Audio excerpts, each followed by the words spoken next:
मैं जोर से चिल्लाया, मैंने कहा हाथ छोड़। पुलिस वाले ने हाथ छोड़ दिया।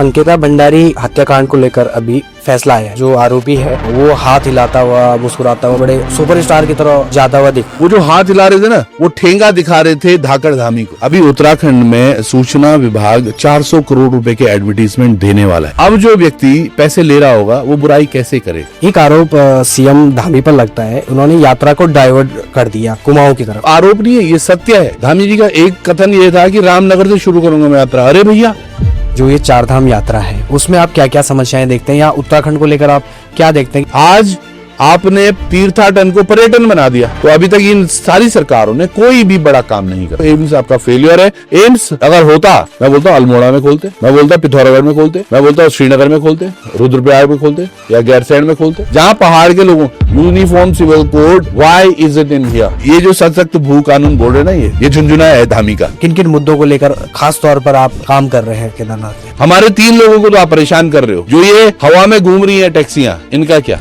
75 आपने उड़ाने थे, आपको 175 उड़ाने हैं, और ये 100 कैसे हो रहे हैं? सब ब्लैक में हो रहा है। इस पूरे प्रकरण की अगर जांच हो जाए तो यकीनन कई मंत्री तक इसमें नपे जाएंगे। केदारनाथ में जाके ये प्राइस वगैरह बढ़ते हैं। तो आप डोमिनोज में जा रहे हैं तो वहां आपको महंगा नहीं लग रहा वो बर्गर पिज्जा या कुछ भी, पर एक बंदा जो नीचे से ऊपर तक ले जा रहा है, मतलब केदारनाथ में वो 60 रुपए की पानी की बोतल भी ना, वो एग्जैक्ट रेट पड़ रही थी उस बंदे को। 2027 को लेकर कांग्रेस भी दावा कर रही है कि सरकार बनाएगी। बना लेगी, वो तो बहुत सालों से बना। आपका क्या ऐसा सपना है, ऐसा लॉन्ग टर्म विजन है? बहुत शानदार एक उत्तराखंड हो हमारा। लोग बोले आई वांट गो उत्तराखंड में, वैसी फीलिंग होनी चाहिए। स्वाभिमान मोर्चा कहाँ से आया और उसका उद्देश्य क्या है? उत्तराखंड के स्वाभिमान को बचाने के लिए एक विकल्प उत्तराखंड स्वाभिमान मोर्चा। पंचायत चुनाव को लेकर संभव तो होने वाले हैं। संभव, ये बड़ा अच्छा। तो क्या प्लान है आप? अच्छे प्लान है सर। ये एक ऐसा दल हो चुका है जो अब चुनाव भी नहीं करा पा रहा है यार। ये कैसे प्रदेश चलाएंगे? इनको बोलना चाहिए आ जाओ भाई उत्तराखंड स्वाभिमान मोर्चा, अब उत्तराखंड का स्वाभिमान आप लोग ही चलाओ।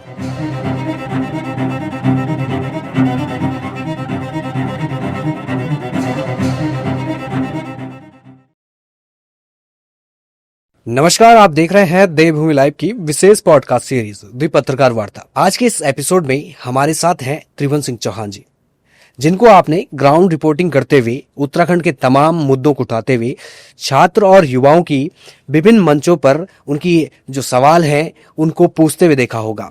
अब वे राजनीति में आ चुके हैं और राजनीति को लेकर उनका क्या विजन है, उत्तराखंड को लेकर उनका क्या विजन है, इन तमाम सवालों के साथ आज हम उनसे बातचीत करने वाले हैं। तो चलिए देखते हैं। तो सबसे पहले तो सर मैं आपका बहुत बहुत स्वागत करता हूं। बहुत बहुत धन्यवाद। आपकी एजुकेशन को लेकर भी मैं बात करूंगा, लेकिन जैसे मेरे को जो जानकारी है उस हिसाब से मेरे को आपने बीटेक करा है। हाँ जी। अच्छा, तो आपने बीटेक करा, फिर आप जर्नलिज्म में आए और अब आप एक्टिव पॉलिटिक्स में हैं। तो कैसे आपको ये जर्नी आपकी शुरू हुई कि आप जर्नलिज्म में आए, और थोड़ा अपने बारे में भी आप बताएं। देखिए, गुप्तकाशी सुदूर क्षेत्र का हूँ मैं। यूपी बोर्ड से पढ़ाई की और इंजीनियरिंग के लिए मैं मेरठ गया जी। और इंजीनियरिंग के बाद मुझे लगता है कि इंजीनियरिंग आपको कुछ सिखाए न सिखाए, पर जीवन कैसे जीना चाहिए वो बहुत अच्छे से बताती है, और उसी का एक उदाहरण भी है कि आज मैं यहाँ हूँ। इसमें एक सबसे बढ़िया बात जो आप पूछ भी रहे हैं कि भाई एक अच्छे पत्रकार के रूप में और एक फिर राजनीतिक के रूप में किस तरह से मैं महसूस कर रहा हूँ। देखो, पत्रकारिता भी नहीं करनी थी शायद। एक कंपनी मेरी थी जिसमें मैं यहाँ पर देहरादून में 2013 में आईटी सॉफ्टवेयर्स और इन्हीं में था। अच्छा। और सडनली क्या हुआ कि एक हमारे पड़ोसी होते थे, उन्होंने एक एनजीओ का काम दिया कि आप जाके गवर्नमेंट स्कूल्स का एक सर्वे करके आएंगे जिसमें आपको करियर काउंसलिंग के बारे में उनको बताना है। तो ये दौर था 2013 का, जब मैं तकरीबन 317 स्कूलों में उत्तराखंड के गया। तो मैंने ये महसूस किया कि 2001 में जब मैंने 12th किया था और आज 2013, 12 साल हो गए, लेकिन हमारे युवाओं को आज भी कुछ नहीं पता।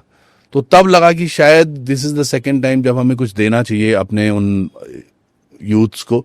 तो इसलिए थोड़ा सा हमने फिर जाकर ये शुरू किया प्रैक्टिस जर्नलिज्म भी एज सच शुरू नहीं। मुझे ये पता याद है कि एक मेरा दोस्त था, उसका एक पोर्टल है और काफ़ी अच्छा पोर्टल है। तो पहले मैंने उसको बोला, मैंने सीखना चाहता था क्या है, क्योंकि आईटी से मैं था। तो फिर तब मैंने lokarpan.com करके कि पहले वेबसाइट ही केवल चलाई, पहले वेब पोर्टल चला रहे थे। फिर कोविड हुआ, तो कोविड के दौर में बहुत कुछ करने को नहीं था, तो अपने गांव के जंगलों में ही बिल्कुल एक पॉडकास्ट के जैसे ही, वो भी केवल वॉइस पॉडकास्ट समझिएगा। अच्छा। दर्शकों को जनरली जंगल दिखता था और पीछे मेरी आवाज होती थी और मैं उनसे बात कर रहा होता था कि कोविड में आप लोग फंसे हुए हैं, बहुत बुरे हाल में हैं, आप घबराइए मत, there is someone who can listen to you, और आपकी सारी चीज़ें को हम सुन रहे हैं और चीज़ों को अच्छा करते रहेंगे। और ये दौर चलता रहा। तकरीबन 5,000 से ऊपर जो युवा साथी हमारे बाहर थे, बेंगलोर, पुणे और अलग अलग जगहों पर, उनको वापस लाने में भी मदद की। तो तब लगा कि यार पत्रकारिता एक अच्छा माध्यम है कि हम इसी पर आगे काम करते रहें तो शायद उत्तराखंड में चीज़ें बदलेंगी, और वही करते जा रहे हैं। बड़ा मज़ा भी आ रहा था और मतलब पत्रकारिता में बहुत सारे आयाम थे जिनको छूना था। पब्लिक को लग गया था कि जो आज की मीडिया है और जो हमारी डिजिटल मीडिया है, ये इसमें अंतर है। ये हमारे लोकल बॉयज़ हैं जो हमारी आवाज़ उठाते हैं, जहाँ तक कोई नहीं पहुँच पाता ये पहुँचते हैं। तो वो एक सेंस ऑफ रिस्पॉन्सिबिलिटी भी थी और साथ के साथ ये एक जरूर था कि यार हमने कुछ ना कुछ करना है। एक कार्यक्रम में लेके आया था चुनाव से पहले, तब लड़ने का था ही नहीं, तो छुई बत एक कार्यक्रम मैंने सोचा था कि मैं 13 जिलों में जाऊंगा। अच्छा। और 70 विधानसभाओं में भ्रमण करेंगे, 70 विधायकों के गांव तक पहुंचूंगा कि विधायकों ने अगर अपने गांव में काम किया है तो वो जनता के यहाँ काम कर सकते हैं। तो बड़ा अच्छा वो था और उसमें हमने शुरुआत से जब विधायकों में आ गया तो बड़ी सारी चीज़ें निकलनी शुरू हुई। तो एक अच्छी जर्नी थी एज अ जर्नलिस्ट। बहुत मिस भी करता हूँ मैं माइक को, इस माइक को या उस माइक को, पर माइक को बहुत मिस भी करता हूँ, कई बार लगता है। पर आज भी एज अ नेता भी नहीं कहूँगा मैं, उत्तराखंड के एक बेटे के रूप में जो सेवाएं मैं दे सकता हूँ मैं कोशिश कर रहा हूँ। अभी भी एक छोटा कॉलर माइक होता है मेरे पास, अब आईडी नहीं है, पर एक कॉलर माइक के जरिए अपनी बातें रखता हूँ मैं जनता तक। जनता की जो आवाज़ होती है कि सरकार प्रशासन उस पर सुने और कार्रवाई करे। अच्छा, जब आप जर्नलिज्म में आए तो शुरू के टाइम पे ना हमने देखा कि एक तिकड़ी थी, वो बहुत चर्चाओं में आई, बहुत बूम हुआ, उसमें त्रिवंश चौहान हो गए और पोलखोल बहुगुणा हो गए, विजय रावत हो गए। तो कैसे बनी ये तिकड़ी और कैसा रहता था आप लोगों के बीच में, थोड़ा बताइए। बहुत अच्छा था। एक हमने गाना भी शूट किया था। अच्छा। वो कि अमर अकबर एंथनी वाला। अच्छा। उसमें शहजाद भाई भी थे, 4 लोग थे हम, और यकीनन ये चारों जन जहां भी जाते थे साथ में होते थे। एक ही खबर को चारों अलग अलग अपने एंगल से उठाते थे। अच्छा। फिर कंपटीशन लगता था कि भैया किसके व्यूज ज्यादा आ रहे हैं, किसके फॉलोअर्स रैपिडली बढ़ रहे हैं, तमाम चीजें थी। और बहुत मेहनत की इन सब चीज़ों में, और यकीनन जब तक चारों साथ थे बहुत अच्छा चला, बहुत मज़ा भी आया। और लोगों के बीच में एक स्ट्रेंथ भी थी कि यार भाई डू नॉट गेट सिंगल, मतलब सिंगल रहेंगे तो टूटेंगे जल्दी, पर साथ रहेंगे तो मुट्ठी रहेगी। और अच्छे मुद्दे भी उस दौर में उठाए, बहुत शानदार था वो। अच्छा, कई बार मतलब जैसे हम देखते थे आप ग्राउंड पे, आप तीनों लोग एक साथ होते थे, एक ही खबर को कर रहे हो, लेकिन सब अपने अपने तरीके से। Exactly. सबसे पहले मतलब आप लोग साथ रहते थे, ये कितना डिफिकल्ट हो जाता कि एक दूसरे के विचार से कॉन्फ्लिक्ट करना है, एक दूसरे के पॉइंट ऑफ व्यू से कॉन्फ्लिक्ट करना। ज्यादातर हम एक दूसरे की तरीका जो होता था उसमें वो नहीं करते थे कि आप किस तरीके से उठा रहे हैं। हाँ, राय शुमारी जरूर होती थी, लेकिन जो जो सोच रहा है वो उसी हिसाब से उस वीडियो को उठाता था। कई वीडियो जैसे कि एक बार आपने सुना होगा कि पाकिस्तान जिंदाबाद के नारे लगे हैं यहाँ चुनाव में, हरिद्वार एक चुनाव में, जबकि वो था नहीं, वो पाकिस्तान की जगह राजस्थान था, वो राजस्थान जिंदाबाद, वो उन्होंने कुछ कोड बना रखा था। तो उसके लिए हम गए थे वीडियो करने, तो मैंने कुछ और एंगल से उठाई। उस दिन वो विजय भाई ने उठाई थी, तो विजय भाई की वो मिलियंस में गई वो खबर। अच्छा। है ना। ऐसे ही एक सिनर्जी हॉस्पिटल में थी, वहां पर जो आरोप लगाया जा रहा था कि सिनर्जी हॉस्पिटल ने उसको मरने के बाद उनको पैसा चार्ज किया, तो वो खबर जब मैंने की तो वो मेरी मिलियंस में गई। तो ऐसा होता रहता था, कभी किसी की बारी होती थी तो कभी किसी की बारी होती थी। अच्छा, अभी आप इतने सारे मुद्दे उठाते हो, इतने समय से आप पत्रकारिता में रहे, आपने बहुत सारे मुद्दे उठाए, तो कभी ऐसा होता है कि किसी की तरफ से आपको धमकी मिली हो, या कभी किसी ने ऐसे लालच देने की कोशिश करी हो कि यार हमारी खबर मत दिखाओ या हमारी खबर को दबा दो, इस तरीके से कभी कोई रिक्वेस्ट धमकाने वाला कोई अभी तक पैदा ही नहीं हुआ। अच्छा। रिक्वेस्ट के लिए काफी लोगों ने फोन किया कि जी ऐसा नहीं होना था, वैसा नहीं होना था। मैंने कहा जी जो भी आपका है, अगर आपको चाहिए तो आप इसका क्लैरिफिकेशन फिर वापस से कैमरे पे दें, विल बी, हम मतलब बहुत खुश होंगे आपको वापस से दिखाने का। दरअसल क्या है, जो भी मुद्दा होता है, मुझे ये समझ में आता है कि जो भी हमारे पास आ रहा है वो एक पीड़ित है, और अगर उसकी बात हम नहीं सुनेंगे तो और कौन सुनेगा। सो उस मोटिव के साथ हम जब खबरें करते हैं तो सामने वाला अब कुछ भी प्रेशर करे, मतलब बहुत सारी चीजें हुई है। मुझे याद है एक प्रकरण, मतलब अब इतने सारे इश्यूज पे काम किया है यकीनन। एक मुद्दा हुआ था, एक चक्राता में एक कोई मजनू क्या नाम था उनका, कोई दास थे। तो वो उनका कहना था कि हम कई पीढ़ियों से गुलामी कर रहे हैं। अच्छा। तो वो जो प्रथा है वो जबकि बंद हो चुकी थी, पर वो तब सुनने में लगा कि यार ये तो बहुत ज़्यादा ताज़ा है। तो उस मामले में बहुत सारे लोग आए थे जो इन्फ्लुएंस करने का प्रयास कर रहे थे कि भैया इस खबर को हटा दो या फिर हमारा पक्ष, मतलब मैंने कहा फिर अपना पक्ष रखो। तो वो आना नहीं चाहते थे कैमरे पे, बट दे वांटेड कि हम वीडियो हटा दें। पर हमने कभी उन चीज़ों, और बहुत हुए हैं ऐसे बहुत सारे। अंकिता प्रकरण में मैं I was the first one जो अंदर गया और वहाँ ब्लड स्पॉट्स थे, वो मैंने दिखाए। तो उसके बाद एसटीएफ ने भी मुझसे इंक्वायरी ली उसमें, और तमाम मुद्दों पे भी। जैसे ड्यूरिंग दिस जब ये वीडियो प्रकरण चल रहा था, उस दौर में हमारे पास काफ़ी कॉल्स आते थे कि भैया रिजल्ट कब आ रहा है या कैसे आ रहा है। तो जो संदिग्ध था पुलिस की नज़र में, उसने मुझे कॉल कर रखा था, कुछ 37-38 सेकंड की या 48 कुछ सेकंड की वो कॉल थी। तो पुलिस ने मुझे भी पूछा था कि भैया ये बंदा, मैंने कहा जी मैं तो, अब रैंडम कॉल्स था, पुलिस को भी पता था। क्योंकि उसमें सबसे बड़ी बात ये हुई थी, जो वीडियो टॉपर था वो मेरा ही इंटरव्यू के बाद एक्सपोज हुआ था। और ये पुलिस ने भी बोला था कि भैया जब उसे हमने पकड़ के लाए तो सबसे पहले आपका इंटरव्यू दिखाया कि भाई तुझे UK SSC की फुल फॉर्म नहीं आ रही तो तू कर क्या रहा है। सो बहुत सारे इंसिडेंट हुए, पर बहुत यादगार सफ़र था। और अपने काम से मैं बहुत संतुष्ट हूँ सच में, कि बहुत सीमित संसाधनों के बाद यहाँ तक की जर्नी करना। और मुझे नहीं ज्ञात ऐसा कि 13 जिलों में कोई कतपई ऐसे शायद ब्लॉक्स होंगे जहाँ हम नहीं पहुँचे हों, और कतपई ऐसी जगह हैं जहाँ तो पूरे ब्लॉक के गांव तक हम घूमे हुए हैं। तो बहुत सारी यादें हैं। अच्छा, आप ये वीडियो वाली बात बता रहे थे जिसमें टॉपर फर्जी निकला था, जिसका घोटाला निकला था सामने। तो मतलब कैसे आपकी बातचीत हुई, या क्या क्या बातचीत आपने देखा कि आपको लगा कि सस्पिशियस लगा मामला? सस्पिशियस हुआ क्या था, हम वीडियो का ये चल ही रहा था। तो मैंने एक नाम दिया था, मैंने कहा there are some black sheeps. मैं जो चाइनीज छात्र थे उनको भी मैं बुरा नहीं समझ रहा था। मुझे था कि यार बेटा आप लोगों ने मेहनत की है, क्योंकि काफी गरीब परिवार से भी निकले हुए युवा थे। फिर मैंने बोला, मैंने कहा लेकिन आपके बीच में भी ब्लैक शीप है। अच्छा। तभी तो इतना डाउटफुल हो रहा है। तो उन युवाओं को भी समझ में आया। तो फाइनली फिर मैंने एक इंटरव्यू कहीं देखा जिसमें कि एक यही जो टॉपर बन रहा था उसने बोला कि मुझे तो इंटरव्यू कोई ले ही नहीं रहा, और ये वो करके। अच्छा, फिर देखो हुआ क्या था। अब उस टाइम पे एक मतलब एक सूझबूझ भरा जो बातें जो कर रहे थे वीडियो, चयनित के बारे में भी और अचयनित के बारे में भी, वो शायद उनको लगता था कि त्रिभुवन चौहान है एक नाम जो बिल्कुल बैलेंस्ड हमें दिखाएगा। तो उसी ने मुझे अप्रोच किया। अच्छा। कि मुझे इंटरव्यू देना है। मैंने कहा जी मोस्ट वेलकम। और आप अगर उस वीडियो को ध्यान से देखेंगे, मैं एक दो बार हंसने का भी प्रयास करूं, मैं अपनी हंसी नहीं रोक पाया। देखा है मैंने जब वो UK SSC की फुल फॉर्म पे हुआ तो तब मुझे डाउट हुआ। मैंने कहा यार he could not be the topper. मतलब जाते जाते, वो लाइव प्रोग्राम था, वो भाग भी नहीं सकता था। तो बस अंत में ये हुआ कि उसने अपने कमरे की लाइट या तो खुद ऑफ करी या लाइट ऑफ करवाई, और वो वहां से स्किप हुआ। तो मतलब शुरुआत में मुझे लग रहा था कि यार ठीक है, चलो टॉपर है, मैंने उसको वैल्यू भी दी। फिर जो युवा साथी देख रहे थे, वो लाइव लोग काफी देख रहे थे, तो उन्होंने कुछ क्वेश्चंस डाले, तो उनमें से कुछ क्वेश्चन ही मैंने उनसे पूछे थे, तो बहुत कुछ समझ में आ गया सबको कि कुछ झोल जरूर है। अच्छा, तो जैसे ऐसी घटनाएं आपके साथ होती रहती है, तो कभी आपको ऐसा लगा कि कोई खबर ऐसी हो गई हो कि थोड़ा गलत पक्ष चला गया हो, और फिर बाद में आपको लगा हो कि यार ऐसी खबर किसका पक्ष सही नहीं जाना था? तो ऐसा कोई घटनाक्रम? नहीं, देखो पत्रकारिता मैंने एज एन डिग्री अगर ना भी ली है, तब भी आज सूचना की डायरी में 217 पेज पर हमारा नाम इंगित है एज अ लोकार्पण के संपादक। पत्रकारिता आपको एक डिग्निटी देती है।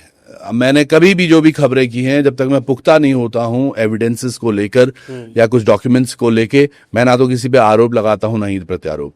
कहानियां दुखी, हर जगह अगर दो व्यक्तियों की लड़ाई हो रही है तो दोनों की कहानियों में दर्द होगा, और आप किसका दर्द पहले लेकर चलते हो तो वो हमेशा सही नहीं हो सकता कि वो सही हो। तो मैं थोड़ा एविडेंस को लेके थोड़ा डॉक्यूमेंटेड, कई ऐसी कहानियां हुई हैं जहां मुझे डाउट हो और मैंने चलाई नहीं हो। तो ऐसा हुआ है कि अब तक मैंने चलाई नहीं हो, पर यकीनन एज ए पत्रकार ये बड़ी रिस्पॉन्सिबिलिटी है, क्योंकि आपको एक मास ऑफ द पीपल देख रहे हैं। मतलब कोई वीडियो हम डाल देते हैं तो हमें नहीं पता वो कहाँ मार कर रहा है। क्योंकि अभी मैं केदारनाथ में था तो मुझे वेस्ट बंगाल से एक व्यक्ति मिलता है, बोलता है दादा हम आपका वीडियो देखता है, बहुत अच्छा काम करते। कोई गुजरात से, कोई राजस्थान से। सो यू नेवर नो, क्योंकि ये इंटरनेट है, सब लोग पता नहीं कहाँ कहाँ से देख रहे हैं आपको, तो कुछ भी गलत हम नहीं डाल सकते, वो हमारी इंटेग्रिटी पर एक सवाल होगा। तो इसलिए अभी तक वैसा तो नहीं हुआ। It is better to be safe initially. जैसे हम बोलते हैं ना कि कटने के बाद तो उस पर मरहम लगाया जा सकता है, लेकिन उसको जल्दी ठीक करना चाहिए, नहीं तो नासूर बन जाएगा। So a stitch in time saves 9। तो हम पहले ही अपने आप को सेफ रख देते विद ऑल द एविडेंस और डॉक्यूमेंटेशन, सो दैट हमें बाद में पछताना ना पड़े। तो मतलब ये जरूरी है पत्रकारिता में कि अपने फैक्ट्स को करेक्ट करके, क्योंकि आजकल ये बहुत देखने को मिलता है कि डिजिटल जर्नलिज्म में जल्दबाजी में या वायरल होने के लिए लोग खबरों की पुष्टि। अभी आपने देखा होगा गोदी मीडिया को सिंदूर, ऑपरेशन सिंदूर के टाइम पे, तो ऐसा लगा कराची के अंदर हम चले गए। कराची में पोर्ट हमने उड़ा दिया, कराची पे ये कर दिया, उनकी जेल में हम चले गए, हमने ये कर दिया, वो कर दिया। ये हमारी मीडिया इतनी आज बर्बाद हो चुकी है। सीरियसली, मैंने बहुत समय से तो टीवी देखना ही बंद कर दिया। I don't watch TV. मेरे को अगर कुछ देखना होगा तो मैं I will find out the Google. फिर मैं आज तो सबसे अच्छा चीज क्या है, काफी सारे एप्स भी हैं एआई के माध्यम से, चाहे ग्रॉक पे आप इंफॉर्मेशन पता कर ले या गूगल के माध्यम से। So it's always better. But so media पर भरोसा करना तो मेरे लिए तो अब इम्पॉसिबल है, क्योंकि ये कुछ भी खबरें चला देंगे। सोचिएगा, रात को जिसने भी उस दिन टीवी देखा होगा उसको तो लगा बस आज पाकिस्तान, सुबह पता नहीं कौन कौन सी तस्वीरें दिखेंगी, और सुबह जब हुई तो ऐसा कुछ भी नहीं था। किसी ना तो न्यूज चैनल पे था, वो खुद भी नहीं बोल रहे थे। तो आज की जो पत्रकारिता है वो शून्य है in terms for the people जो गोद में बैठ के ये कर रहे हैं। जो सेंसिबल हैं वो लोग जिंदा हैं, वो दिख भी रहे हैं, लोग उन पे भरोसा करना चाहते भी हैं। तो ये हर व्यक्ति के अपने स्तर की बात है कि हमें अपने आप को किस तरह से डिग्निफाई रखना है ना। उसके लिए फैक्ट चेक्स होने जरूरी हैं। अदरवाइज जो आप बोल रहे हैं digital media, it's not about digital, मैंने बोला ना, ये टीवी मीडिया में भी है, ये कहीं भी कुछ भी छापने के लिए छाप देंगे, है ना, और पता नहीं होता कि हो क्या रहा है। सो वो बैड है। जो बात आपने कही उससे एक और सवाल बनता है कि अभी लोकल मीडिया जब से डिजिटलाइजेशन हुआ है और डिजिटल प्लेटफॉर्म पे ये मीडिया ग्रो होने लगी है, तब से लोकल मीडिया का रोल बहुत इंपॉर्टेंट हो गया है। आप कैसे देखते हो कि लोकल मीडिया उत्तराखंड के परिप्रेक्ष्य में? लोकल मीडिया ट्रस्टेबल है, ट्रस्ट वर्दी है, लोगों के हितकारी है। लोग अगर फोन कर रहे हैं तो वो गढ़वाली में बोल रहे तो गढ़वाली में भी बात कर रहे हैं, कुमाऊनी में बोल रहे तो कुमाऊनी में भी बात कर रहे हैं। आप उनके घरों तक जा रहे हैं, उनकी देख रहे हैं कि भाई गाय उनकी दूध कितने टाइम पे दे, तो ये एक फन भी है और साथ के साथ विश्वास भी जीत रहे हैं। मतलब आप समझिएगा कि लोकल मीडिया अगर नहीं होती तो वेरी अनफॉर्चुनेटली शायद आज अंकिता भंडारी का ये प्रकरण यहां तक नहीं पहुंचता। बहुत सारे ऐसे इश्यूज हैं, चाहे हमारे फौजी भाई को पीटा जाना, कि नेशनल मीडियाज तो दिखाना बंद कर दिया ना अभी। वो तो सब कुछ इनके हिसाब से, इनका शहर का नजारा बिल्कुल गुलाबी है। हमारे हिसाब से वो आंकड़े सारे किताबी हैं। क्या कारण लगता है आपको कि जो नेशनल मीडिया है, ये जो मेन स्ट्रीम मीडिया है, वो लोकल इश्यूज को तो दिखाई नहीं रही है? एक प्रेशर है, अच्छा, जो आम आदमी को दिख नहीं रहा है। दरअसल क्या है समझिएगा, अभी उत्तराखंड में सूचना विभाग 400 करोड़ रुपए के एडवर्टीजमेंट देने वाला है। अच्छा, किनको? जो ये न्यूज चैनल्स हैं, न्यूज पोर्टल्स हैं, या जो ये अखबार है। 400 करोड़ 400 करोड़। अब जो व्यक्ति पैसे ले रहा होगा वो बुराई कैसे करेगा? आज हमारे प्रदेश का सबसे बड़ा, और मुझे लगता है ये भारत में सबसे बड़ा स्कैम हो सकता है, ये जो हर घर जल नल है, पेयजल पे जितनी बातें होती हैं, या फिर ये उज्ज्वला योजना पर जितनी चीजें हो रही हैं, आवास पर, क्योंकि हम ये ग्राउंड में देख रहे हैं, पर कोई भी नेशनल मीडिया का व्यक्ति इस पर बोलने के लिए तैयार नहीं है, क्योंकि अगर उन्होंने कुछ बोला तो उनके एडवर्टीजमेंट कट हो जाएंगे। तो अब जनता को भी ये हमें थोड़ा सा समझाना होगा, जनता समझ भी रही है कि इनको देखना बंद करना होगा, क्योंकि आप फ्री का कुछ भी सुनेंगे ना तो आपके दिमाग में बैठेगा। तो इट इज़ बेटर कि कुछ ऑथेंटिक चीज़ें आप सुने, शायद आपके लिए भी बढ़िया होगा और समाज के लिए भी अच्छा होगा। तो सोचो ना, इतना सा पैसा अगर जा रहा है तो इसी के एक कारण है कि चीज़ें छुपाई जाती हैं, आपकी छोटी मोटी चीज़ें बस दिखाई जाएंगी। कोई बड़ा प्रश्न आज तक मुझे नहीं लगता अभी तक किसी ने पूछा है, चाहे वो किसी भी मंत्री से हो या संतरी से हो, कोई नहीं पूछने के लिए तैयार। तो ये सब बिकॉज ऑफ दी कि पैसा कैसा आएगा। So that is the fact. अच्छा, अंकिता भंडारी हत्याकांड को लेकर अभी फैसला आया है। अभी सारे आरोपी जो थे उनको आजीवन कारावास की सजा हुई है, लेकिन इसी बीच एक वीडियो आता है, जो आरोपी है वो हाथ हिलाता हुआ, मुस्कुराता हुआ, बड़े सुपरस्टार की तरह जाता हुआ दिखता है। तो आपको क्या लगता है कि जो इन आरोपियों को सजा हुई है वो सफिशिएंट है, और कैसे देखते हैं आप इस पूरे घटनाक्रम को? बड़ा दुखद है वो उस माँ के लिए भी, उस पिता के लिए, उन गांव वालों के लिए कितना दुखद होगा वो कि जो आरोपी है वो हाथ उठाकर निकल रहा है। मैं वहां था उस दिन भी कोटद्वार में, हम उस दिन वहां भी थे ऋषिकेश में, जिस दिन वनंतारा में पहली बार मेरे अंकिता के पिता से मुलाकात हुई। मेरे पास वो रात को वो मैसेजेस 12:30-1 बजे करीबन आए थे जो पुष्पदीप ने भेजे थे, जिनको मैं सुबह देख पाया था। ये एक मतलब एक ऐसा मोमेंट था जब हम चाह रहे थे कि जिस बच्ची के लिए हम लड़े हैं, पूरा उत्तराखंड लड़ा है, उसको न्याय होना चाहिए, और उसकी न्याय की केवल एक ही चीज थी कि फांसी उसको होती। ये वीआईपी आज तक गायब है। अभी हमने 3 दिन पहले देखा कि कैसे एक हरिद्वार में महिला अपनी 13 वर्षीय बच्ची को केवल अपने प्रमोशन के लिए, अपने वीआईपी को खुश करने के लिए उनको सौंप रही है बार बार, हर बार। तो ये कितना असंभव है कि वाकई अंकिता को मारने के लिए जो वीआईपी का नाम उसकी मां ने लिया है, उस पर कोई कार्रवाई नहीं हुई। एक्चुअली क्या है सर, जब अंकिता का प्रकरण हो रहा था तो एक वकील साहब के साथ मेरी एक इंटरव्यू थी, बहुत लोगों ने देखा वो उसके भी। उन्होंने उस इंटरव्यू में कहा था कि it has to be a rarest of the rare case जिसमें आपको फांसी की सजा होती है। हमने उस दिन भी कहा कि sir this could be VIP is there, तो ये रेयरेस्ट ऑफ द रेयर, यानी कि आप किसी को प्रोत्साहित कर रहे हो कि भैया you do whatever with him, और आप नहीं तो मतलब जो हुआ उसके साथ, जो मारी गई वो एक पर्पस के साथ मारी गई। तो इसमें फांसी हुई एक बस इकलौता। वो जो हाथ हिला रहे थे ना, वो ठेंगा दिखा रहे थे धाकड़ धामी को। उनका ये बिल्कुल था कि भैया देखो मैं तो निकल के आ गया। उनके लिए तो जीवन दान हो गया ना वो, समझो। उनके लिए तो विन विन सिचुएशन है। अब इसमें होगा क्या, 2-2.25 साल वो जेल काट चुके हैं, वो जाएंगे और हाई कोर्ट में अपील करेंगे, उसके बाद वो 2-3 साल सजा कम करवाने का प्रावधान करवाएंगे, या हो सकता है वो फैसला कुछ और बदल जाए, क्योंकि ये पहला केस नहीं है। अभी एक और बहन थी हमारी जिसके साथ कुछ इसी तरह से हुआ था, निर्भया से के समय का वो प्रकरण है दिल्ली, लोगों को, हाँ जी दिल्ली में, किरण नेगी के लिए हम गए थे, उस बच्ची के लिए भी, मतलब दिल्ली में भी प्रोटेस्ट के लिए गया हूं। तो हमने कभी राजनीति के लिए या फिर ऐसे के लिए पत्रकारिता, हमने सोशली थे, पहले भी वैसे थे, आज भी वैसे ही।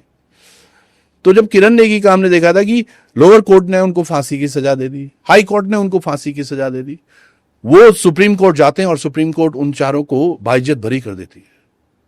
तो ये बड़ा एक दुखद है हमारे सिस्टम के लिए, जो वो हाथ हिलाकर बाहर निकल रहे थे, ये आम आदमी के लिए वो हाथ हिलाए जा रहे थे कि तुमने जो करना था कर लिया। हम पे पानी फेंका गया लास्ट दिन, अभी कोटद्वार में जिस दिन ये हो रहा था हम पे आगे थे। वैसे तो फायर ब्रिगेड की गाड़ियों में कभी पानी नहीं होता जब जरूरत होती है, त्यूनी में लोग मरे, उस दिन इनके पास पानी नहीं था। कतिपय घटनाएं हम सुनते हैं उत्तरकाशी में जहां पर फायर ब्रिगेड की गाड़ी में पानी नहीं था यार, पहुंची नहीं टाइम पर, वहां लेकिन तैनात थी, और जो ही हम चढ़ने लगे थे बैरिकेडिंग क्रॉस करने के लिए, उन्होंने वाटर कैनन शुरू कर दिया। तो ये सब चीजें हैं जिसकी आज सत्ताधारी जो वो हाथ हिला रहा था, वो बिल्कुल ये दिखा रहा था कि सत्ता मेरे साथ है। नहीं तो क्यों नहीं वीआईपी का नाम या वीआईपी अब तक कार्रवाई हुई, और ये ही प्रश्न है जो आगे तक मारेगा इसमें। ना ही वो विधायक पर जिसने इतना बड़ा बुलडोजर चलवा दिया, उस पर कोई कार्रवाई नहीं हुई। आग क्यों लगी थी, उस पर कोई नहीं हुआ। 2 बार आग लगी है उसके वनंतारा रिसोर्ट, तो क्यों नहीं।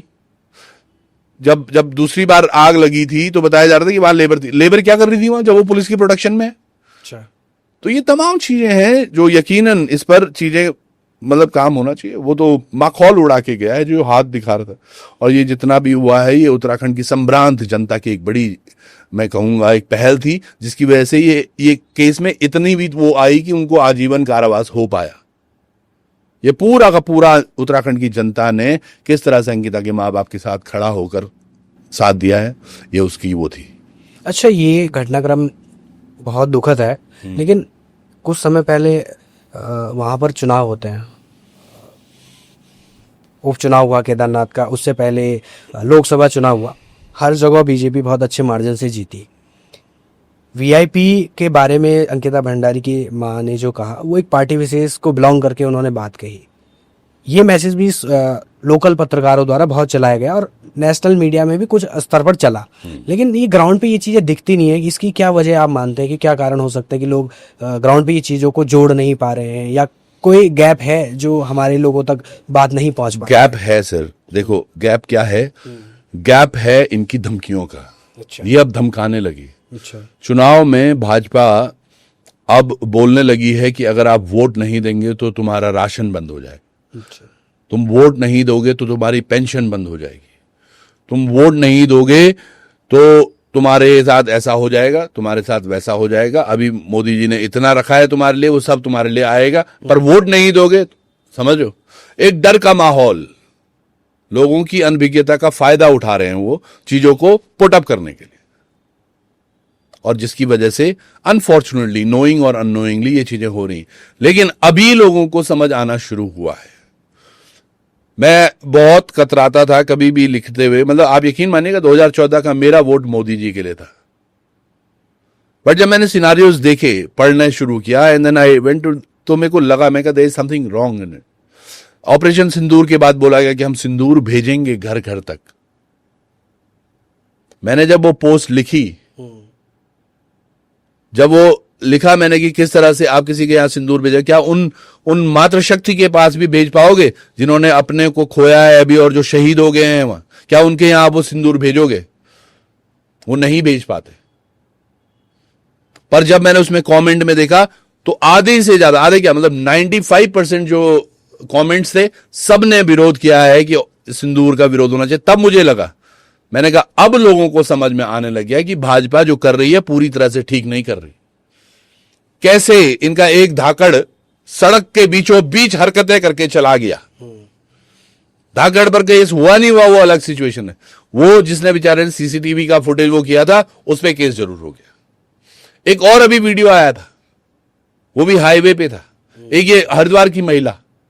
मैंने तो बोला है भारतीय जनता पार्टी से अपने परिवार की मातृशक्ति की रक्षा करो, उनको मत भेजो पार्टी कार्यक्रमों में, क्योंकि ये इतने आज गिर चुके हैं, इनको अपने पद के लिए, अपनी प्रतिष्ठा के लिए कुछ भी करेंगे।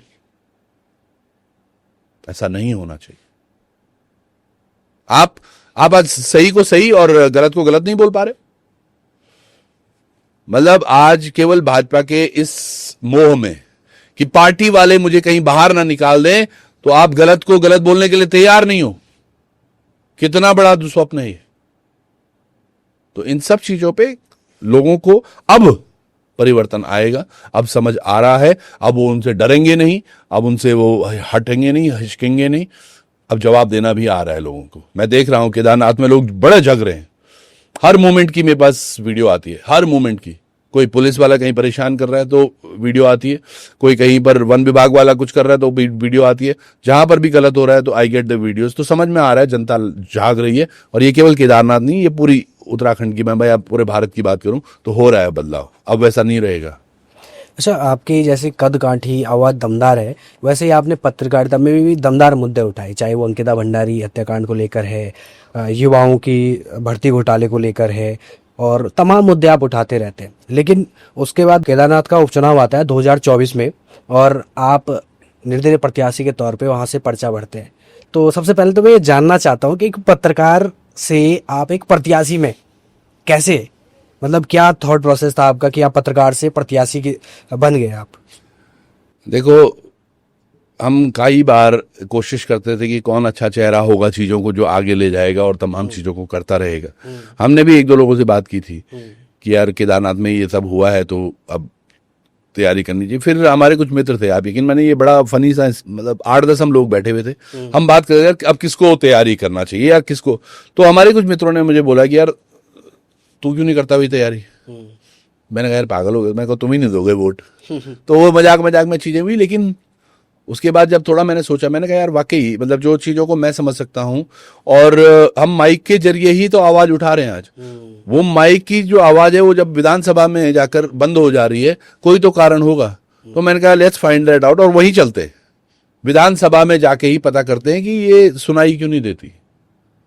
तो वो एक प्रयास था, और यकीनन हम चलते चले गए, कारवां बनता चला गया। और एक अच्छा वोट बैंक, मतलब जो जनता का प्यार में मतलब बहुत मिला अच्छा है। बहुत प्यार। अच्छा, मैं एक और चीज आपसे जानना चाह रहा था कि जब उपचुनाव हो रहा था, भाजपा वाले कह रहे थे कि आप कांग्रेस की बी टीम है और कांग्रेस वाले कह रहे थे कि आप भाजपा की बी टीम है। तो मैं आपसे ही जानना चाहता हूँ कि आप किसकी टीम है? मैं जनता की टीम में था। इनको पता ही नहीं चला। ये तो obvious सी बात है, आप जनता की टीम है। इनको पता ही नहीं चला। हाँ। दरअसल क्या था, इन्होंने आज तक ना कभी अच्छे प्रत्याशी इन्होंने खुद नहीं देखे, न भाजपा न कांग्रेस। इनको ये लगता है बस भीड़ तंत्र होता है, भेड़ चाल होती है, लोग ऐसे ही वोट दे देते हैं, बस नाम होना चाहिए।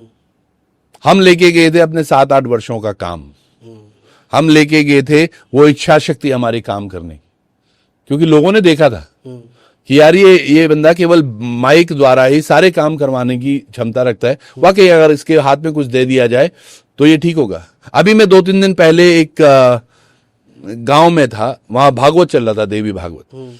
तो मंच से जब व्यास जी ने वहां से बोला कि एक हमारे बीच में आज बड़ी ताकत है जो सारी मुद्दे रखते हैं, कहते हैं, उन्होंने एक जो लाइन बोली ना, बोलता है मैंने पहली बार ऐसा देखता है कि जिस व्यक्ति के पास कोई ताकत नहीं है, लेकिन वो तब भी अपनी भरपूर कोशिशों में लगा हुआ है कि वो जनता के मुद्दों को उठा पाए। तो और व्यास जी ने जब बोला कि बस अब की बार तुम्हारे साथ आशीर्वाद सबका होगा, तो बड़ी एक जनसभा थी। मतलब अब जब भागवत सुनने आते तो काफी लोग होते हैं। पहली बार शायद ऐसा कहीं हुआ कि भागवत में लोगों ने तालियां बजाई और फिर मेरा जो आतिथ्य सत्कार उन्होंने किया, मैं बड़ा यकीनन मेरे को आंखों में नम हो गया था। मैंने कहा यार ऐसा होना, और ये शायद वही है कि जो इतने दिनों से, मतलब इतने सालों से जो जनता के बीच में काम कर रहे हैं ना, उसके लिए तो हम जनता की टीम में थे। ये तो आकलन ही नहीं कर पाए कभी कि ये किसकी टीम में, और ये एक्चुअली इनको आइडिया ही नहीं था। इनको ये लग रहा था 1000-1500 वोट में सिमट जाएगा चौहान, और इसकी वजह से उन्होंने कभी मुझे देखा ही नहीं, समझ। तो वो एक चीज थी कि आप कोशिश इतनी खामोशी से करो कि आपकी सफलता आवाज करे, और वो हुआ। पहला बूथ खुला था, वो त्रियोगी नारायण का आशीर्वाद पहले बूथ पे मिला। अच्छा। आज तक वो भाजपा का गढ़ होता था, तो वहां से जो जनता ने एकदम से दिया, तो मुझे याद है मैं काउंटिंग के दिन वहां अंदर बैठा हुआ था, जितने लोग थे वहां सब मेरी तरफ देखने लगे। और कई अधिकारी, कई लोग जो थे, अब क्या बोलूं, पर उन्होंने कहा कि मतलब वहीं से कि चौहान हमसे बड़ी गलती हो गई। 3rd राउंड में, 4th राउंड में हमने कांग्रेस को भी पीछे कर दिया था। तो तब तो मैं बाद में देख रहा था वो वीडियोस बाहर आके, तो बाहर जो न्यूज एंकर्स में भी उत्साह था वो एक अलग ही तरीके का था। तो ये सब प्यार था लोगों का। हम किसी टीम का हिस्सा होते तो ये कभी होता ही नहीं। और पहली बार अच्छा हुआ है कि भाजपा कांग्रेस को भी पता चला कि भाई ये राजनीति इनके बाप की बपौती नहीं है। जनता में से कोई आएगा सिर्फ राजा, जो जनता के हित में ही सोचता है वो आएगा, तख्त पलट जाएगा, पता भी नहीं चलेगा। बिल्कुल। तो हम जनता की टीम में थे। अच्छा, आपने जैसे बताया आप जनता की टीम में थे, और भाजपा कांग्रेस के लिए ये थोड़ा डिफिकल्ट रहा होगा कि कोई तीसरा मोर्चा कैसे बन सकता है। ये मोर्चा ही कहूंगा क्योंकि जनता की ताकत थी। जनता की ताकत, जैसे आपने बताया कि जनता की ताकत से आपको इतना अच्छा सपोर्ट मिला। तो अब जैसे आपने जनता की इस ताकत को एक संगठन के रूप में लाने की कोशिश करी है, उत्तराखंड स्वाभिमान मोर्चा के रूप में। सबसे पहले सवाल तो मेरा ये है कि उत्तराखंड में यूकेडी, जो कि आंदोलन से निकली पार्टी थी, वो अभी चली रही है, मतलब जीत नहीं पा रही है लेकिन है, और उत्तराखंड राज्य आंदोलन का श्रेय है उसके पास, तो आप उसमें भी जा सकते थे। फिर ये स्वाभिमान मोर्चा कहाँ से आया और उसका उद्देश्य क्या है? उत्तराखंड ही नहीं, पूरे भारतवर्ष में सैकड़ों पार्टियां हैं, जाने के लिए आदमी किसी में भी चला जाए। हमारा राजनीति मकसद ही नहीं कभी था, समझो। हम चाहते हैं एक उदय हो, नवोदय हो उत्तराखंड का। उसके लिए हमें चाहिए थे कुछ ऐसे चेहरे जो आगे आए, और हमें भी नहीं, वो जनता को चाहिए थे। आप समझिएगा, जब से केदारनाथ का चुनाव हुआ उसके बाद एक कियोस्क सब जगह था चारों तरफ कि यार ये सब लोग मुद्दे अच्छे उठाते, क्यों ना सब ये लोग एक टीम हो जाए। अगर जनता भी तब बोलती यार ये सब लोग इकट्ठे होकर यूकेडी में चले जाएं, तो शायद सोच सकते थे। जनता ने कभी नहीं चाहा। या जनता सोचती कि यार ये सब मिलके अगर विपक्ष, तो विपक्ष जो आज केदारनाथ में भी जनता महसूस कर रही है केदारनाथ के इतर भी जितने भी लोग हैं, जहां जहां भी लोग हमें जानते हैं, सुनते हैं, मानते हैं, सबका यही कहना है कि पहली बार हम देख रहे हैं कि चुनाव के बाद कोई प्रत्याशी बिल्कुल वहीं खड़ा है और उतनी मजबूती के साथ खड़ा है। ये एक नई परिभाषा है, अगर राजनीति है तो हाँ, ये एक नई परिभाषा है राजनीति की कि आपको विपक्ष सक्रिय रखना होगा, सो दैट अब आज देखो केदारनाथ में मैं आ रहा हूं आपके मोर्चे पे भी, आज केदारनाथ में एक विपक्ष की भूमिका में हम इस कदर हैं कि विधायक चाहते हुए भी शहर से बाहर नहीं जा पा रही, विधानसभा से बाहर नहीं जा पा रही। जो नेता विपक्ष होना चाहिए थे, मतलब कांग्रेस से या किसी और दल से भी, वो दिख ही नहीं पा रहे। जनता को हर प्रश्न के लिए एक सोल्यूशन दिखता है, वो है त्रिभुवन चौहान। वो अहम में नहीं बोल रहा हूं, मैं ये बोल रहा हूं कि उनको भरोसा है कि ये हमारा बेटा कर देगा, ये हमारा भाई करेगा, वो एक्सेप्टेंस हो रही है उनकी। तो ये मैं चाह रहा हूं कि ये जब ये तब सब लोग हम इस वैल्यू के मिले तो तब जाके लगा कि यार चलो, जब जनता बोल रही है तो सब इकट्ठा हो जाते। फिर मास्टर जी का चुनाव था, बॉबी पहले चुनाव लड़ चुके थे, मोहित ने मूल निवास का, तो सब लोग इकट्ठे हुए and then that's how Uttarakhand Swabhiman Morcha got formed. और आज उत्तराखंड स्वाभिमान मोर्चा का कल का पैटर्न देखने के बाद, जब सबने देखा कि किस तरह से भ्रष्टाचार हो रहा है, जो टेंडर खुला ही नहीं और ठेकेदार अपना माल, सोचो यहाँ क्या हो रहा है, जिनके पास ठेकेदार हैं जो, वो तो काम कर नहीं रहे। अच्छा, कहाँ कर रहे? मतलब एक डमार का पुल है, वो डमार का पुल 2016 से एक ऐसा इकलौता गांव था डमार, जहां दोनों सड़क, मतलब पूरी सड़क गांव की वो पेंटिंग हो रखी है। मतलब ये प्रश्न बन सकता है जीके का कि वो कौन सा गांव है जहां सड़क पर डामरीकरण होने के बाद भी आज तक गांव में गाड़ी नहीं गई। अच्छा, कारण था पुल, दोनों तरफ डामरीकरण हो गया, पुल नहीं बना तो गाड़ी नहीं गई। 2016 से अब तक पेंडिंग है वो। इस मामले में मैं पीएमजीएसवाई जखोली में गया, मैंने वहां तालाबंदी करी, एक्शन थे, एई थे, जेई थे, सबको, अकाउंटेंट सबको बंद कर दिया अंदर। मैंने कहा ताला लगाओ यहाँ, जब आप किसी काम के नहीं तो ताले अंदर रहो बंद। तो तब जाके वो कुछ प्रस्ताव वापस से बने। हमने इनको बड़ी चेतावनी दी थी कि हमने पूरा हाईवे ब्लॉक कर देंगे और ये सब चीजें, और उनको, क्योंकि उनको दिख गया था कि जब ये अंदर बंद कर सकता है तो ये वहां भी कुछ कर सकते हैं। तो फाइनली वो पेमेंट हुई, वो पुल बन गया। अभी भी वो पुल में काफी काम बचा हुआ है, उसके लिए भी मैंने अभी, बल्कि मैं चीफ से मैं कल ही बात कर रहा था, उन्होंने बोला 2-4 दिन में हम पेमेंट इसमें प्रोसेस कर रहे हैं। तो ये तमाम चीजें क्यों है कि जनता को अब लगने लग गया है कि ये काम भी कर रहे हैं, ये मोर्चा भी अच्छा है, ये लोग अच्छे हैं, तो इसके लिए सबको एक साथ चलना। उत्तराखंड स्वाभिमान मोर्चा मुझे लगता है एक नया, और हमने इसका टैगलाइन भी बड़ा सोच के दिया है, संकल्प एक विकल्प का। तो एक ही विकल्प है, ऐसा नहीं कि थर्ड फ्रंट है या तीसरा विकल्प, नहीं, एक विकल्प उत्तराखंड के स्वाभिमान को बचाने के लिए, एक विकल्प उत्तराखंड स्वाभिमान मोर्चा। अच्छा, आपने संकल्प एक विकल्प की बात कही, लेकिन बहुत से लोगों से बात करते हैं हम लोग, तो वो लोग ये कहते हैं कि जो स्वाभिमान मोर्चा बना है उसमें बॉबी पवार है, मोहित डिमरी है, लूसन टोडरिया है, आप हैं, तो लोग ये सवाल करते हैं कि अभी से संगठन अभी इतना ग्रो हुआ नहीं और कुर्सी की खींचतान अंदर खाने चलने लग गई है। मतलब ये सवाल उठता है, आप कैसे देखते हैं इसे? कैसे उठता है मुझे नहीं पता, कहाँ उठता है, कौन सी गलियों में उठता है, पता नहीं, I am not too sure ये कहाँ से रहा है। मुझे लगता है शायद इसमें पता नहीं क्यों हो रहा है, मतलब आईटी सेल शायद बीजेपी की एक्टिवेट होगी, आपको ये ऐसा लग रहा है कि एक नैरेटिव बनाने की कोशिश? ये बिल्कुल, ये नैरेटिव बनाने की कोशिश है, ऐसा कुछ भी नहीं है। अब ये देखो, समझो इस चीज को, इसमें मैं देख रहा था, कांग्रेस की एक प्रवक्ता है गरिमा दसोनी, उन्होंने भी ये बात बोली, अच्छा, कि ये बहुत अच्छा किया है इन्होंने कि स्वाभिमान मोर्चा बनाया है, पर मुझे समझ नहीं आ रहा है कि ये सब अल्फा मेल्स है। This is the exact word she said, कि ये सब अल्फा मेल्स हैं, हमें देखना है ये साथ कब तक रहेंगे। Alpha males are the people जो अपने लिए डिग्निफाइड है, मतलब हर किसी का एक व्यक्तित्व है और बहुत स्ट्रांग व्यक्तित्व है। हर कोई व्यक्ति अपनी जो बात रखता है वो बिल्कुल मजबूती से रखता है। तो उसको लग रहा था कि ये सब लोग किस तरह से चलेंगे। मेरा ये मानना है, हम सब लोगों का स्ट्रांग एक मोटिव है, नए उत्तराखंड का विकास अच्छे से बने, इसका सृजन अच्छे से हो, एक अच्छा उत्तराखंड बने। जब सबका मकसद at the end of the day एक ही है, तो हाँ, कहीं पर मुझे बुरा नहीं लगेगा कि कुछ भी अगर हो रहा है, क्योंकि हमारा एम एक है।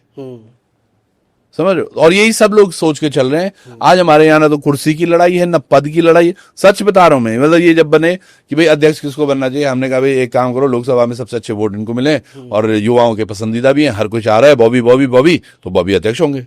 अच्छा जी ठीक। मैंने कहा जी और क्या क्या होता है, मुझे तो ये भी नहीं पता राजनीतिक पार्टियों में क्या क्या पद होता है कि क्या बनना है जी। मैंने कहा जी पता नहीं क्या होता है। बोला यार उपाध्यक्ष। मैं कहा ठीक है।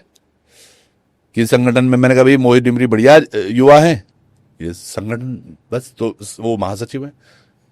तो जितना पता था, अब ये कहां से आ रहा है कि लड़ाई हो रही है, सीट की लड़ाई हो रही है। ये नरेटिव्स, और ये बड़े खतरनाक है नरेटिव्स बनाने में। ये जो आईटी सेल एक्टिवेटेड लोग हैं, ये कुछ भी बोलते रहेंगे। बट मैं जनता को फिर भी यही बोलना चाहूंगा, कभी भी अगर किसी भी बात पे भी कुछ स्पष्टीकरण चाहिए होगा तो, बल्कि मैं, हमने एक उत्तराखंड स्वाभिमान मोर्चा की ऐप भी लॉन्च की आज, तो आप उस ऐप के माध्यम से अपनी परेशानियां और अपने सुझाव भी हम तक दे सकते हैं, विच कैन बी डाउनलोडेड वो प्ले स्टोर से। और आईफोन में अभी तो हमने वो आईफोन का इंटीग्रेशन नहीं हुआ है, पर 2-4 दिन में वो भी हो जाएगा। उत्तराखंड स्वाभिमान मोर्चा के नाम से ही, हाँ, गूगल प्ले पर है, गूगल प्ले पर। तो अभी बल्कि मैं वो टेस्टिंग फेस में है, हम उस पर अभी 2-4 दिन और काम कर रहे हैं। तो जब भी फुल फ्लैश होगा तो एक बढ़िया कवर के साथ उसको हम फिर पूरा बढ़िया से वो भी दिखाएंगे, लॉन्च भी करेंगे। बिल्कुल। अच्छा, जैसे आपने ये क्लियर कर ही दिया कि एक नैरेटिव बनाने की कोशिश हो रही है, बट साथ साथ ये भी तो एक बात, चलो आप ये बात तो क्लियर हो गई कि एक नैरेटिव है, ऐसा कुछ है नहीं ग्राउंड पे। अब सवाल ये बनता है कि स्वाभिमान मोर्चा, पहले तो मैं ये जानना चाहता हूँ कि स्वाभिमान मोर्चा एक पॉलिटिकल पार्टी है? उत्तराखंड स्वाभिमान मोर्चा एक मोर्चा है सर। अच्छा, ये पार्टी ही नहीं है ना? हाँ। ये एक मोर्चा है जिसमें कुछ युवा साथियों को उत्तराखंड के लोग चाहते थे सब साथ रहें, तो हम साथ आ गए। अब जनता बोलेगी कि भैया यार ऐसा करो कि सब लोग मिलके एक पार्टी बनाओ, या किसी पार्टी को सपोर्ट करो, या किसी पार्टी में चले जाओ, वैसा चीजें हैं। पर हमारा मेन मोटिव ये है कि जिस तरह से जनता हमें भेजना चाहेगी हम जाएंगे, और अब जनता के लिए सेवा में ही हाजिर हैं। तो ऐसा बिल्कुल भी नहीं है कि चुनाव लड़ना तय है। मतलब चुनाव तो पहले बिना पार्टी के भी लड़ गए थे, तो अभी भी लड़ेंगे ही। वो तो देखो आप, मोर्चा बतौर मोर्चा के, मोर्चा वुड बी इन सपोर्ट, मोर्चा हमेशा सपोर्ट में होगा, मोर्चा हमेशा रहेगा, अब जैसा है वैसा ही रहेगा। एक और चीज मैं देख रहा था अभी, राम कंडवाल भी मोर्चा में है। मोर्चा आपने कहा कि डायरेक्टली पॉलिटिकल नहीं है, इनडायरेक्टली पॉलिटिकल है। दूसरी तरफ बेरोजगार संघ के अध्यक्ष उनको बनाया गया है। तो उस प्रेस कॉन्फ्रेंस में बॉबी परमार ने कहा कि मैं पॉलिटिकल हो गया हूँ, इस वजह से मैं ये पद छोड़ रहा हूँ। तो कुछ लोगों ने ये सवाल किया कि पॉलिटिकल तो राम कंडवाल भी हैं, वो भी स्वाभिमान मोर्चा में है, आपकी हर पॉलिटिकल एक्टिविटी में पार्ट ले रहे हैं। तो क्या आपको क्या लगता है कि क्या समीकरण रहा होगा कि बॉबी परमार? देखो, राम कंडवाल बहुत अच्छा युवा साथी है जो कि बड़े सारे मुद्दे उठाता है। उसने अकेले बच्चे ने रितु खंडूड़ी मैडम की हालत खराब कर रखी है ना। वो ऐसे ऐसे मुद्दे कोटद्वार के अंदर में दिखा रहे हैं जो रितु खंडूड़ी जी ने खुद बोला कि मेरे को ये करना है, मेरे को ये करना है, ये करके दूंगी, और आज तक वो हुआ नहीं है। समझिएगा अभी क्या हो रहा है, जो आपने ये बोला बेरोजगार संघ के पद से इस्तीफा देना यहाँ इसका, और मोहित डिमरी का उधर से मूल निवास के अध्यक्ष पद से इस्तीफा देना, ये हम सब लोगों ने एक डिस्कशन किया था कि यार जब हम लोग एक मोर्चे में हैं तो एक दिखने भी चाहिए, लोग भ्रमित ना हो। तो उस पूरे भ्रमण को भ्रमित होने के, अदरवाइज मतलब जैसे बॉबी परमार बेरोजगार संघ के लिए युवाओं के साथ लड़ी रहे थे, मोहित डिमरी मूल निवास भू कानून के लिए उसे करे, तो ये कहाँ अलग तो थे नहीं मुद्दे? मतलब नहीं, एग्जैक्टली क्या है, जनता के हिसाब से, जनता की आंखों के हिसाब से तो वो अलग अलग ही थे। अच्छा, वो तो हमें इंटरनली पता है कि सब लोग हम साथ हैं, इसीलिए तो सब साथ में आए एक मोर्चे में, है ना। जैसे कि आपको भी थोड़ा जो आपने अभी बोला कि कहीं ये खिंचाव तो नहीं कुर्सी का, तो ये कुछ नहीं है, ये तो सब एक जगह आना था। तो इसके लिए वो पहले वाली चीजें भूलनी पड़ेंगी या छोड़नी पड़ेंगी। ऐसे हमारा रुद्रप्रयाग विकास संघर्ष समिति है, मैं उसका संयोजक हूँ। अच्छा, तो ये तमाम चीजें हैं जो हम कर रहे हैं, जो एक पॉजिटिव नोड में जा रहा है कि सब लोग एक रहे हैं। हमारे मैं एक्चुअली क्या है, देखो मैं थोड़ा गरम दल में हूँ, मतलब मोर्चे के अंदर भी मैंने सबको बोला हुआ है कि भाई यहाँ पे कोई भी व्यक्ति महत्वाकांक्षी ना हो, और हो भी तो अति महत्वाकांक्षी तो बिल्कुल ना हो कि मैं ये ज्वाइन इसलिए कर रहा हूं कि मेरे को ये होगा। मैंने कहा वो फिक्स नहीं है। हर व्यक्ति को आपने एक लाइन है ना, मैंने जो बोला, हमारा अल्टीमेट एम है एक अच्छा उत्तराखंड होना। तो उसके लिए मेहनत करने के लिए सब काम करेंगे, हम अच्छे उत्तराखंड के लिए काम करेंगे, पर मेरा क्या होगा वैसा नहीं सोचना। बिल्कुल। अच्छा, पंचायत चुनाव को लेकर अभी होने वाले हैं, मतलब संभवतः होने वाले हैं, हाँ, संभव, ये बड़ा अच्छा। तो क्या प्लान है आपके? अच्छे प्लान्स हैं सर। हम हर जिले में कोशिश कर रहे हैं कि जिला पंचायत अध्यक्ष हमारा हो और हर ब्लॉक में प्रमुख हमारा हो। आयोजन उत्तराखंड स्वाभिमान मोर्चा हर जगह हस्तक्षेप करेगा, अच्छे युवाओं को फ्रंट पे रखेंगे। और ये इस वीडियो के माध्यम से भी मैं बताना चाहता हूं जो आपके दर्शक होंगे कि जितने भी युवा साथी हैं जो अपनी जिला पंचायत से या क्षेत्र पंचायत से तैयारी कर रहे हैं और आपको लग रहा है कि आपके अंदर वो बात है कि आप बदलाव ला सकते हैं, तो आप हमें संपर्क कीजिए। उत्तराखंड स्वाभिमान मोर्चा आपके साथ खड़ा होगा, आपके गांव में आकर आपके लिए चुनाव में वोट हम मांगेंगे कि आप में वो बात है, ताकि अगली बार जब आप कोई काम न करो तो कान पकड़ने के लिए भी हम आ सकते हैं कि भैया हमने आपके लिए वोट मांगा था, अब इनको काम दो। तो हमारा ये है, क्योंकि प्रथम इकाई है एक गांव ग्राम पंचायत, तो ग्राम पंचायत में अगर क्षेत्र पंचायत हमारे हैं या जिला पंचायत, तो कार्य करने में बड़ी आसानी होगी। तो हम जो मॉडल सेट करना चाहते हैं, चाहे वो आदर्श ग्राम सभाओं का, बहुत सारी चीजें हैं जो दिमाग में हैं, but this could be a very nice question जो आपने पूछा है। मैं धन्यवाद भी करता हूं कि हाँ, पंचायत चुनाव में हम सक्रिय रहेंगे और अच्छी खासी संख्या में। मतलब रुद्रप्रयाग की ही मैं बात कर रहा हूं जो मैं अभी बड़ा क्लोजली देख रहा हूं, तो रुद्रप्रयाग में हम तकरीबन 11 से 12 सीटों पर लड़ने वाले हैं। और मुझे जो लगता है हमारे पास 8 से 9 कैंडिडेट ऐसे जो विनिंग फेसेस हैं। तो 8 से 9 फेसेस मतलब ये समझ लो कि अध्यक्ष पद पे हम बैठेंगे। ऐसे ही हम और जिलों में भी धीरे धीरे करेंगे, अभी टाइम है। और जो आपने बोला कि आशा करते हैं जल्दी हो जाए, क्योंकि ये एक ऐसा दल हो चुका है जो अब चुनाव भी नहीं करा पा रहा है यार। ये कैसे प्रदेश चलाएंगे, समझो ना।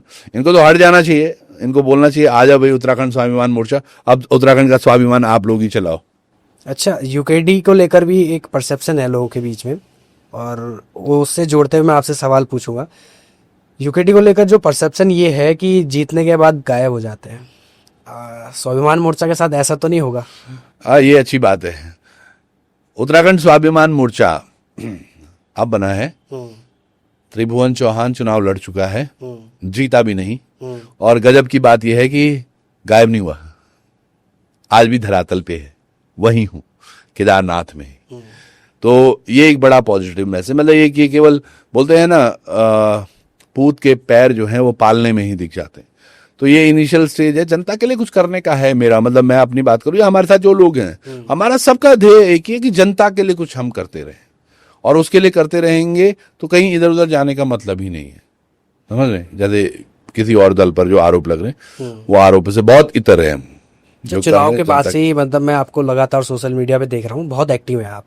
तो केदारनाथ में स्पेशली अभी 4 धाम यात्रा भी चल रही है, तो मैं एक वीडियो देख रहा था, तो मैं कई बार आप जो मुद्दे उठाते, चाहे वो स्कूली बच्चों का मामला होता है या आपके उसमें कमेंट्स आते हैं, बहुत सारे मुद्दों को लेकर आपसे लोग सवाल करते हैं, तो क्या देख रहे हैं आप ग्राउंड पे और किन किन मुद्दों को लेकर खास तौर पर आप काम कर रहे हैं केदारनाथ में?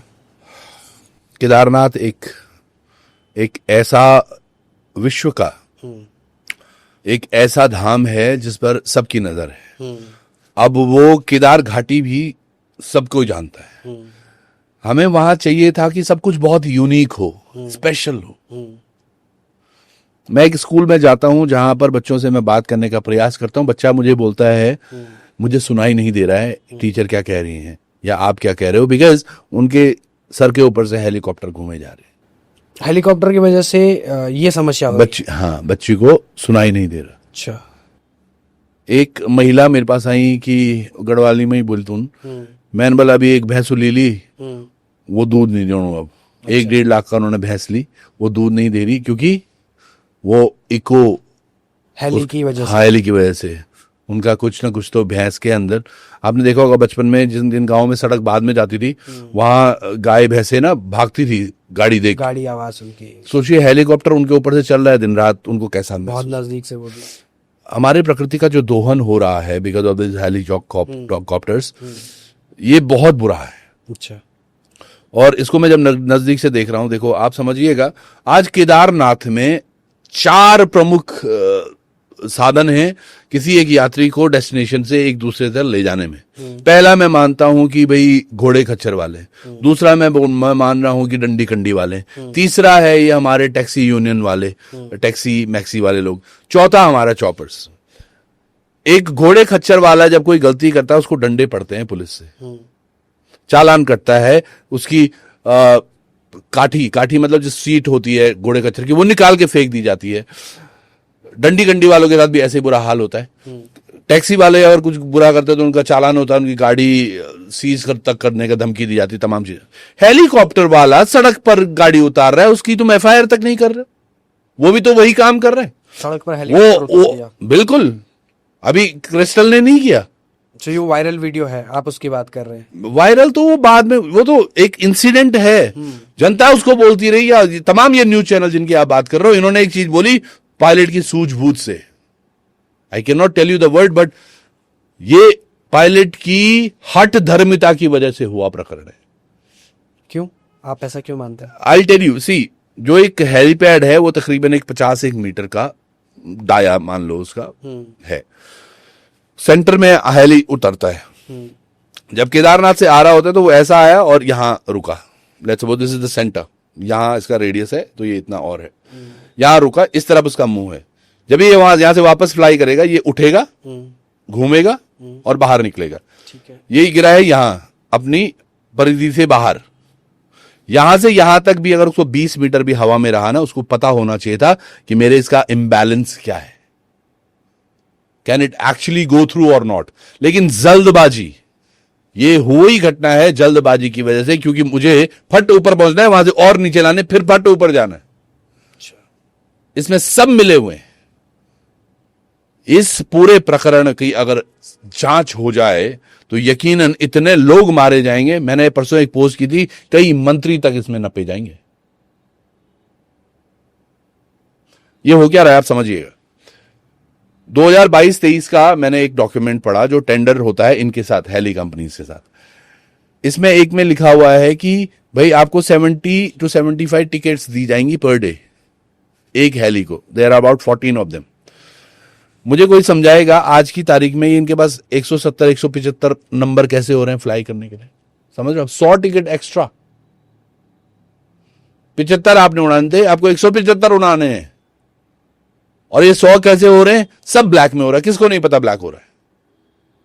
30-35 हजार 40 हजार रुपए पर टिकट ब्लैक हो रहा है। जीएसटी की चोरी हो रही है, टैक्सेस की चोरी हो रही है, ब्लैक मनी जा रहा है, कहां से कहां सर्वाइव हो रहा है, कुछ नहीं पता चल रहा। हमारे 3 लोगों को तो आप परेशान कर रहे हो, पोनी वाले को, डंडी गंडी वाले को, टैक्सी वाले को। जो ये हवा में घूम रही हैं टैक्सियां, इनका क्या? ये किसको खिला रही हैं पैसे बैक पीछे? युगाडा को जब डीजीसीए ने बोला गया, 7 तारीख को ये इंसिडेंट हुआ, 8 तारीख को युगाडा वॉज वेरी स्ट्रिक्ट, और 9 तारीख को शाम को युगाडा ने, डीजीसीए ने एक बड़ा फरमान निकाला युगाडा के लिए।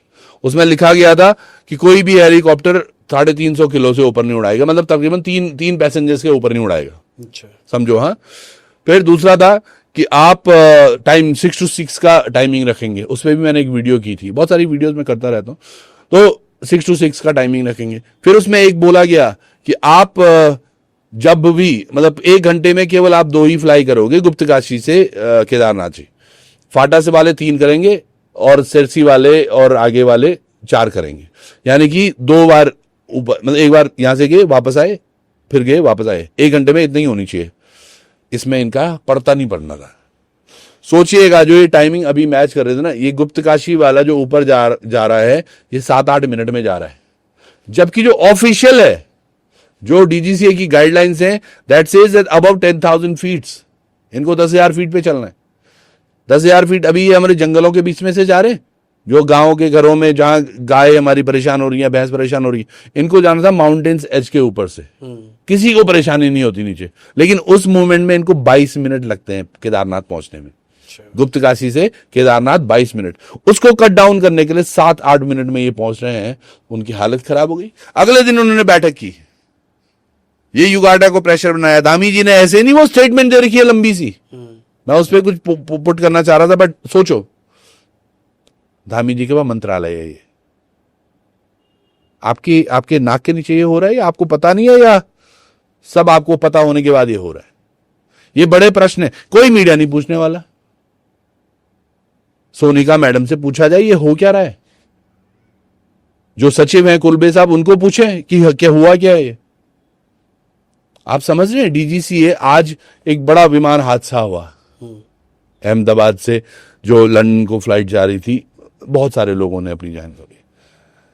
बड़ा दुखद होता है अगर ये हादसे, मतलब आप देखो अभी तक 40 दिन 45 दिन हुए हैं यात्रा के, इसमें 40 दिन में 4 बड़े हादसे हो जाते, कोई पूछने वाला नहीं, कोई रोकने वाला नहीं है। तो हम अपने लोगों के बारे में, विधायक कभी नहीं बोलेगी इसके बारे में, क्योंकि बोलेंगी तो मंत्री जी नाराज हो जाएंगे। ना ही ये छुटपैये जो नेता होते हैं वो भी नहीं कुछ बोलेंगे। ये चीजें हैं सर, बुरा लगता है, बहुत बुरा लगता है। इसलिए हम केदारनाथ में जो भी जिनकी आवाज अब तक नहीं सुनी जाती है उन आवाजों के लिए काम करते रहेंगे। मतलब वोट मिले ना मिले, सच में हम लड़ते हर किसी के लिए रहेंगे, लड़ रहे हैं।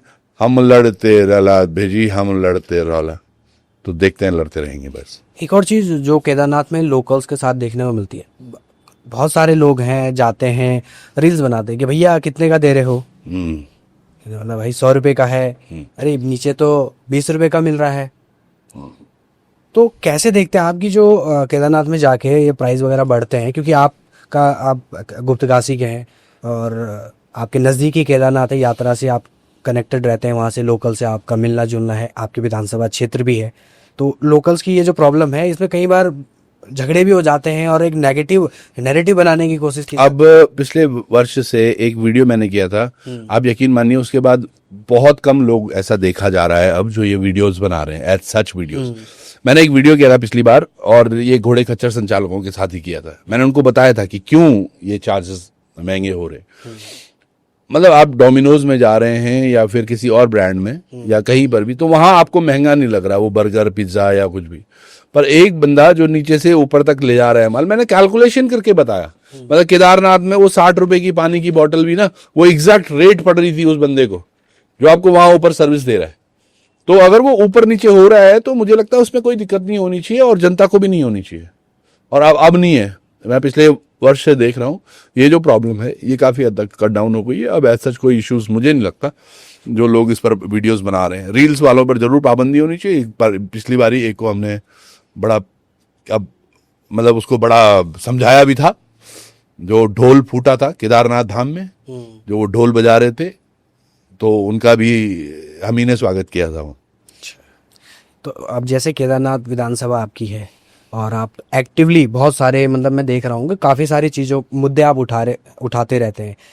इसके अलावा भी और जो उत्तराखंड के तमाम मुद्दे हैं आप इनको उठाते रहते हैं। बतौर पत्रकार जो ये चारधाम यात्रा है उसमें आप क्या क्या समस्याएं देखते हैं, या उत्तराखंड को लेकर आप क्या देखते हैं कि क्या क्या मूल समस्याएं उत्तराखंड में अभी हैं, या केदारनाथ विधानसभा के अंदर कॉमन प्रॉब्लम्स में बात कर रहा हूँ कि जो सभी के लिए। ये मैं अगर आप मुझे ना सुबह उठ के भी पूछोगे ना कभी भी, I have got this in like, मेरे अभी सांसों में हो गया है that I can feel the things. Like मैं अपने बच्चे को ना एक मतलब एक अच्छी एजुकेशन किस तरह से दूं, ठीक है, स्वास्थ्य के लिए क्या करें, सड़कें नहीं हैं जाने के लिए, कोई एक ऐसी चीज हो पूरे, मतलब मैं ये बोलता हूँ ना, ये दोनों सरकारें अभी 25 साल की हो गई हैं, कोई एक सरकार का कोई भी व्यक्ति मुझे आकर ये बता दे कि हमने इतने अच्छे तरीके से फैसिलिटेट किया है उत्तराखंड को कि आज किसी गांव में जाओ आपको ये व्यवस्थाएं मिल जाएंगी। एक व्यवस्था नहीं है इनकी, और ये पता नहीं किस बात पर इतने सारे ये पोस्टरबाजी करने में इनको फुर्सत मिल जाए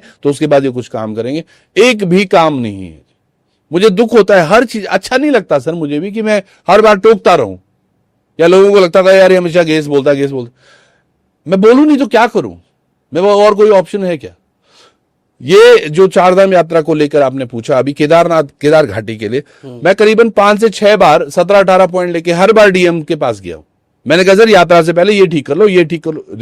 रियली मैंने कहा पेयजल का इशू, आपके कनेक्टिविटी का, आपके इलेक्ट्रिसिटी का, जहां पे सड़कें टूटी हुई हैं वो सड़कें अब जाके टेंडर हुआ है उनका।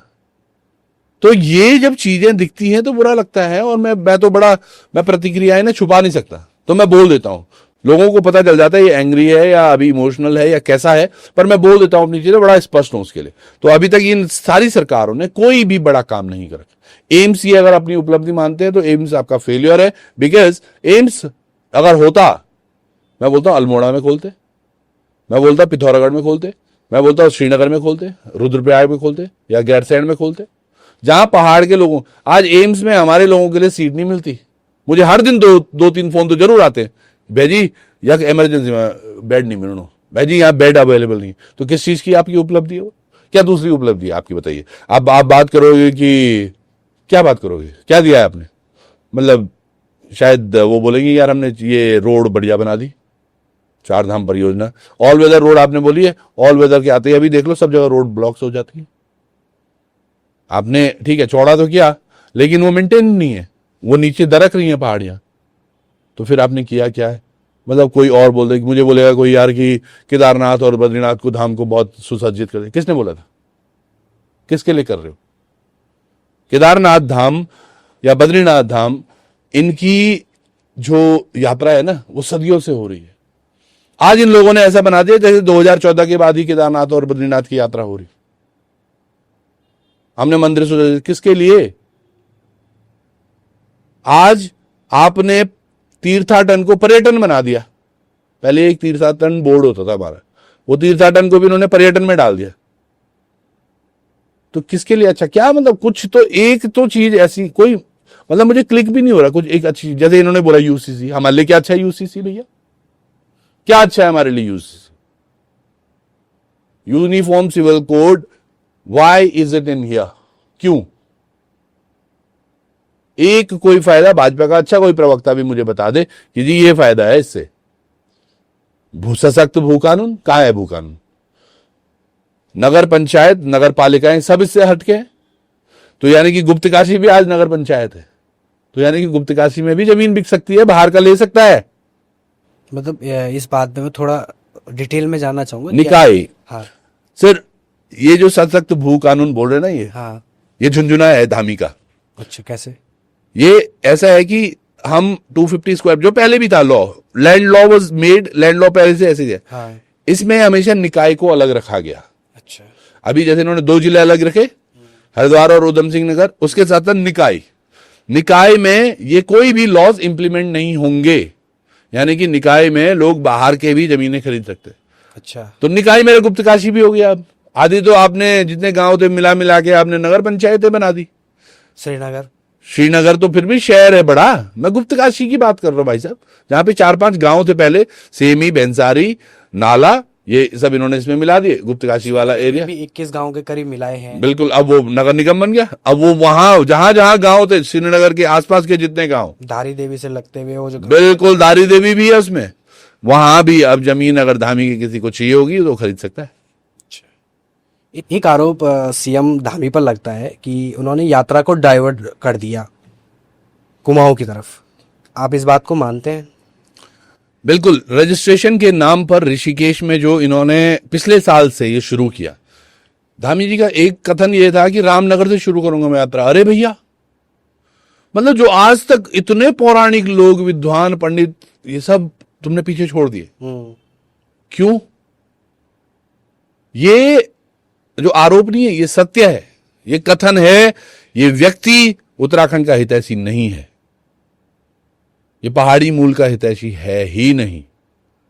मुझे पत्रकारिता का एक दौर याद आता है, पुरोला में एक विधायक इनके दुर्गेश लाल के प्रचार में आ रखा था धामी, ये पुरोला की बात है।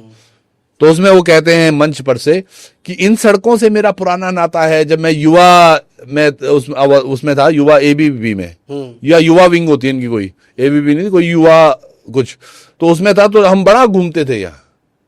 अब वो जो ही उतरे, अब मैं तो हूं, वैसे तो मैंने पहला प्रश्न ही वही था, मैंने कहा सर आपकी तो बहुत यादें हैं यहाँ। बोलता हाँ। मैंने कहा फिर आपने देखी नहीं वो आज सड़कें आज भी वैसी हैं और आपको 3 साल हो गए मुख्यमंत्री बने? भाई उन्होंने जवाब नहीं दिया और भाग गया वहां से। तो ये केवल दिखावट कुछ और है। मतलब मैं बोल रहा हूं ना कि इनकी जो तस्वीरें हैं ना, इनमें इनके जो शहर हैं वो बड़े गुलाबी हैं, पर जो धरातल पर आंकड़े हैं ना वो एक्चुअल किताबी हैं, और उसमें दिख रहा है इन्होंने क्या काम कर रखा, क्या नहीं है, क्या नहीं। उत्तराखंड बोर्ड में अभी तक किताबें नहीं पहुंची हैं, कॉपियां नहीं पहुंची हैं स्कूलों में। इनके इतने बड़े बड़े मोटे मोटे ब्रोशर्स पहुंचे हुए हर जगह, हर ब्लॉक। क्या जरूरत है भैया? अरे जो काम पे काम करो ना यार। सच में अगर आप काम करोगे ना, आपको प्रचार की आवश्यकता नहीं पड़ेगी। पर इनकी नीयत ऐसी है, क्या करें, मतलब हंसी भी आती है। इस 2027 को लेकर कांग्रेस भी दावा कर रही है कि सरकार बनाएगी, क्या लगता है आपको? बना लेगी। वो तो बहुत सालों से बना। ये जो देश की स्थिति है ना, ये कांग्रेस की वजह से भी ऐसी है। देखो, मतलब एक सत्ता में तो अच्छी पार्टी चाहिए, विपक्ष भी अच्छा होना चाहिए। अगर मैं कुछ गलत कर रहा हूं तो मुझे टोकने वाला भी अच्छा व्यक्ति चाहिए। पर आज क्या हो रहा है, पक्ष भी यही है, विपक्ष भी यही है। पता कौन है कांग्रेस में, आप बताओ जरा। या भाजपा में कौन है? भाजपा के मंत्री सतपाल महाराज भाजपा थे, कांग्रेस से पहले वो कांग्रेस में थे। इनके उनियाल जी वो कांग्रेस से, ठीक है। शैला जी चली गई, वो भी कांग्रेस से थी। ये अब ये तो इनका तो मुझे समझ में नहीं आ रहा है, आजकल पता नहीं यहाँ होंगे या वहां होंगे, पता नहीं। यशपाल आ रहे, पहले एक भाजपा में भी आए थे बीच में। तो ये सारे नेता तो आपस, मतलब उत्तराखंड में इन्हीं तो चेहरों पे तो चुनाव देखा है आपने, इतने वर्ष हो गए। आप देखो, ये आशा नौटियाल जो हमारी विधायक हैं, ये केवल एक चुनाव नहीं लड़ी है 2002 से, बाकी सारे चुनाव लड़ी हैं ये विधायक के। दोनों पार्टियों से मिलके? नहीं, वो तो केवल भाजपा से ही लड़ी है। एक बार निर्दलीय लड़ी, जब भाजपा ने टिकट नहीं दी। अच्छा। 2 बार विधायक बनाया, फिर टिकट नहीं दी, तो तब निर्दलीय भी गई। तब खूब बड़ा बुरा बोला उसी भाजपा को, उसी संगठन को, उसी तमाम चीजों को। तो इन नेताओं के कोई चरित्र है? आज आप उसी को, क्योंकि आपके मन की नहीं हुई। और जनता, फिर जनता तो हमारी जनता है, भोली जनता। भारत है बिल्कुल, जनता हमारी भारत। आपने बताया, जैसे दिखता भी है भाजपा कांग्रेस इतना इफेक्टिव काम नहीं दिख रहा है, आम बात हो गई है तो। लेकिन अब स्वाभिमान मोर्चा को लेकर आपने एक उम्मीद जगाई है, बहुत से लोगों में ये बात भी है, ग्राउंड पे भी ये चीज़ दिखती है। क्या प्लान्स हैं 2027 को लेकर स्वाभिमान मोर्चा के? कुछ अभी चेहरे वगैरह फाइनल हुए हैं कि कौन कहाँ से लड़ेगा? ना लड़ेगा। आपका क्या प्लान है? वो बहुत दूर की बात है। देखिए, मैं तो बस सेवा कर रहा हूँ, जनता के बीच में हूँ। जनता का जहां से जनता बोलेगी यहाँ उड़ जाओ, वहां उड़ जाएंगे, है ना। केदारनाथ से मतलब मान सकते हैं कि आप संभवतः यस, संभवतः, क्या कि 100% वहीं से लड़ेंगे, और तो कहाँ जाएंगे, है ना। पर यह है कि हमने ऐसे अपने रोड मैप्स में कुछ कुछ चीजें जोड़ी हैं, खासकर एजुकेशन और स्वास्थ्य को लेकर। मैं वाकई में, मतलब इन पर्सन नहीं बोलूं, मुझे बड़ा दर्द होता है, क्योंकि मैं एक यूपी बोर्ड से पढ़ा हुआ बच्चा हूं। और मैं मानता हूं कि उस दौर में जो पढ़ाई थी ना, वो वापस होनी चाहिए स्कूलों में। वो जब होगा तो तब हमारा जो एनवायरनमेंट है वो खुशहाल होगा।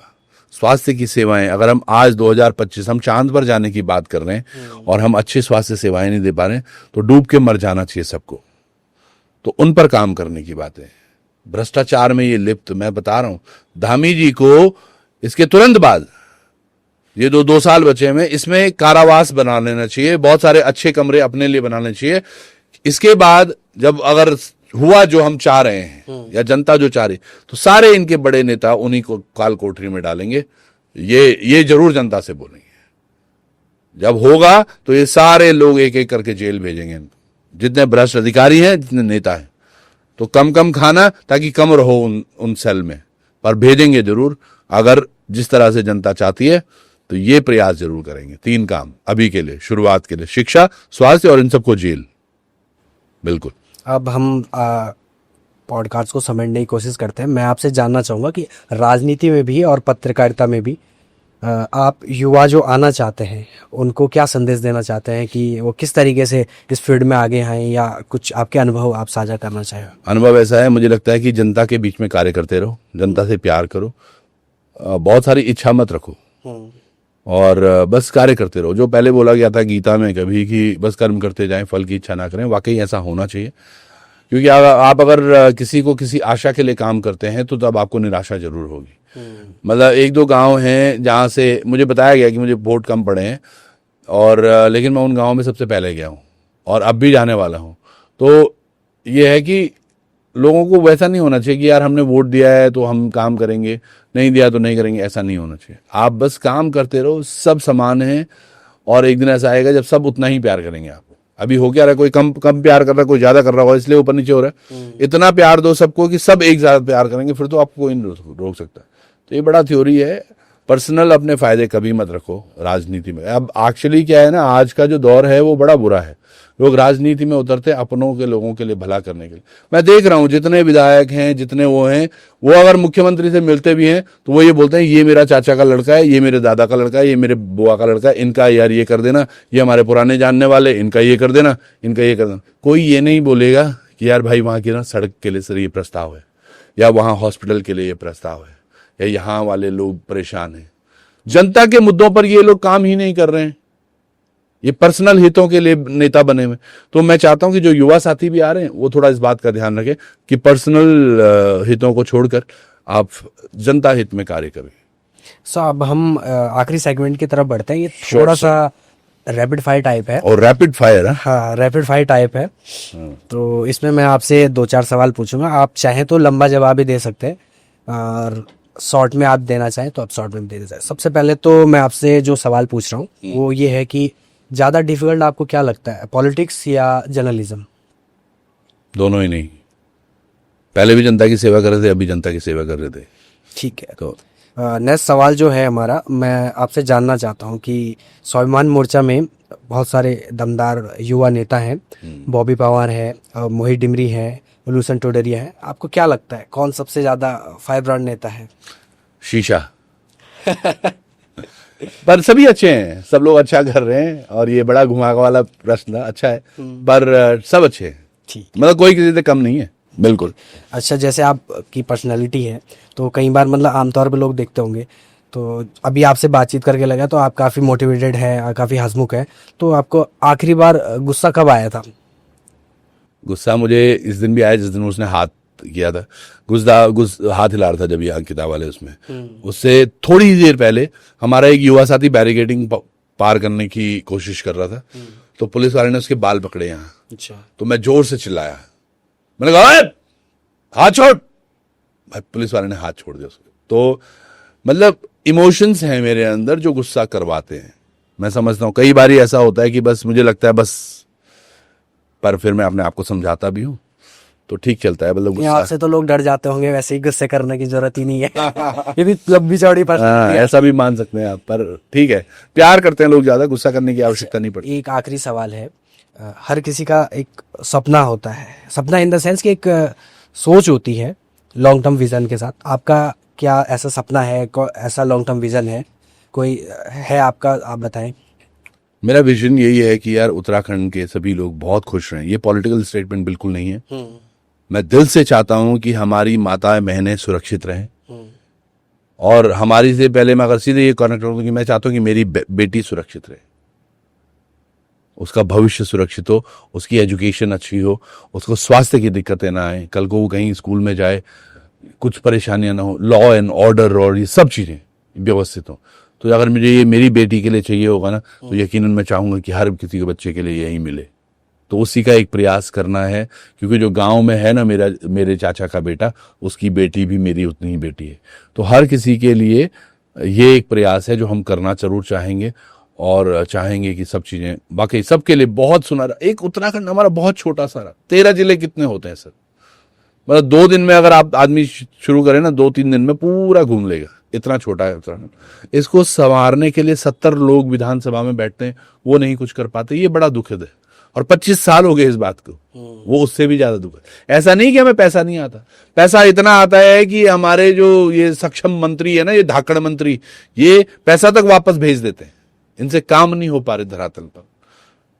इनको या तो समझ नहीं आ रहा होगा कि यार इसमें कमीशन कम है या ज्यादा है। पर मेरा सपना तो ये एक बहुत शानदार एक उत्तराखंड हो हमारा, मतलब विश्व पटल पर लोग बोलें कि यार I want go, where do you want go, I want go Uttarakhand में, वैसी फीलिंग होनी चाहिए बस। ठीक है सर, आपसे बात करके बहुत अच्छा लगा, और एक पॉजिटिव फील आता है जब उत्तराखंड को लेकर और अपने पहाड़ को लेकर, अपने मुल्क को लेकर इस तरीके की बातें होती हैं। और उम्मीद करता हूँ कि हमारे जो दर्शक हैं उन्हें भी बहुत अच्छा लगा होगा। कमेंट्स में आप अपनी प्रतिक्रियाएं हमें ज़रूर बताएं, आपके अगर कुछ सवाल है तो वो भी आप ज़रूर बताएं। आज के इस एपिसोड के लिए इतना ही। आप देखते रहिए देवभूमि लाइव। प्रणाम।